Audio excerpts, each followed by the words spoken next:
గురించి పార్టీతో నాకు అనుబంధం అందరూ తెలుసుకో.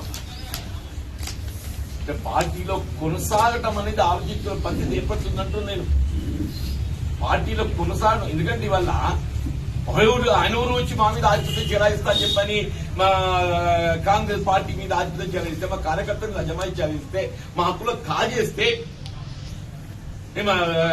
కాంగ్రెస్ కార్యకర్తల యొక్క హక్కులను కాపాడలేక ఏం చేయాలి నేను?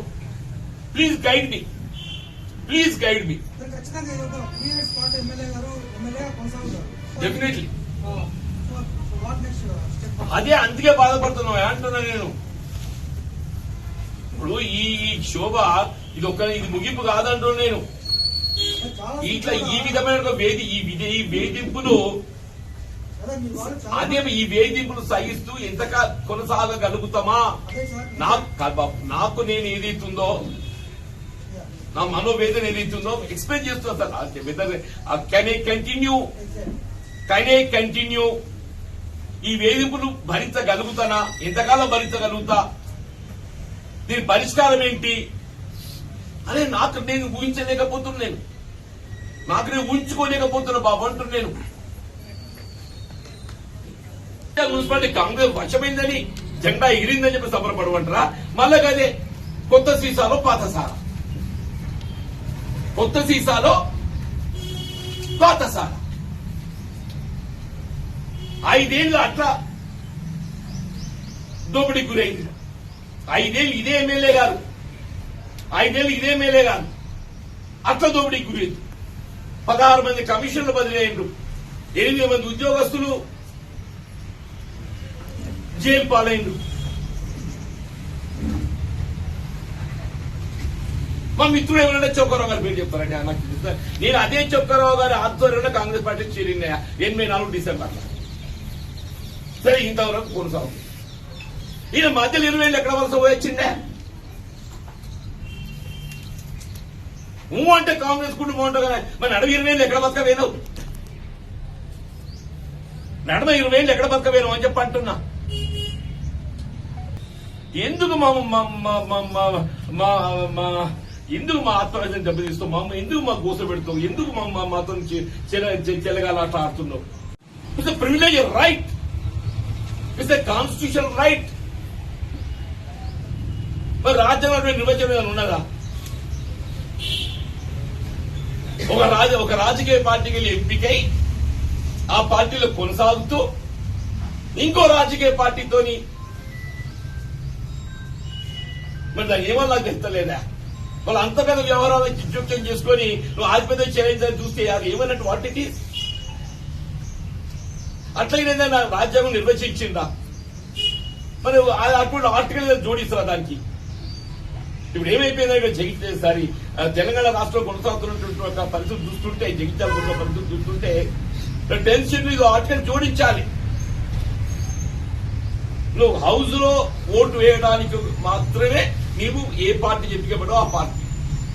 నువ్వు బయట ప్రపంచం లోపల నువ్వు ఏ పార్టీతో అంటగాగచ్చు, నువ్వు ఏ పార్టీతో అంటగాగచ్చు.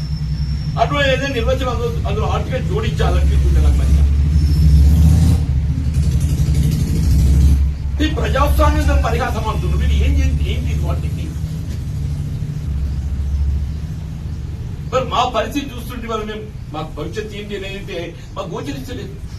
ఒకవైపు ఏదైతే మేము ఇవ్వాలంటే మాకు మనసు రావడం లేదు. ఇన్ని బాధలు, ఇన్ని అవమానాలు తట్టుకునే కానీ నిలబడుతున్నాం. ఈ అవమానాలు ఎంతకాలం భరించుడు, ఈ అవమానాలు ఎంతకాలం భరించుడు అని చెప్పి అంటున్నాయి.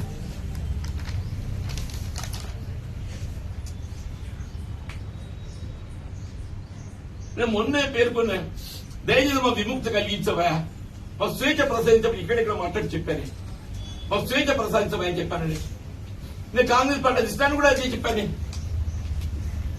I discussed only about the chairperson, not anything else, not anything else.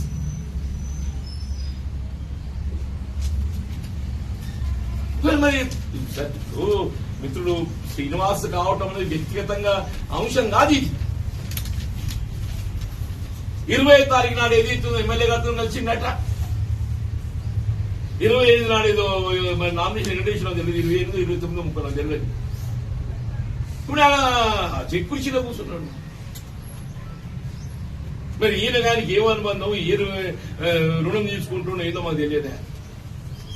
మమ్మల్ని బలి పెడుతున్నావు కదా, నువ్వు మమ్మల్ని బలి పెడుతున్నావు కదా అంటున్నాయి అనేది. అదే కాపువర్గం చేద్దాం కూడా బాబు యూత్ కాంగ్రెస్ ప్రెసిడెంట్ ఉండు వీరం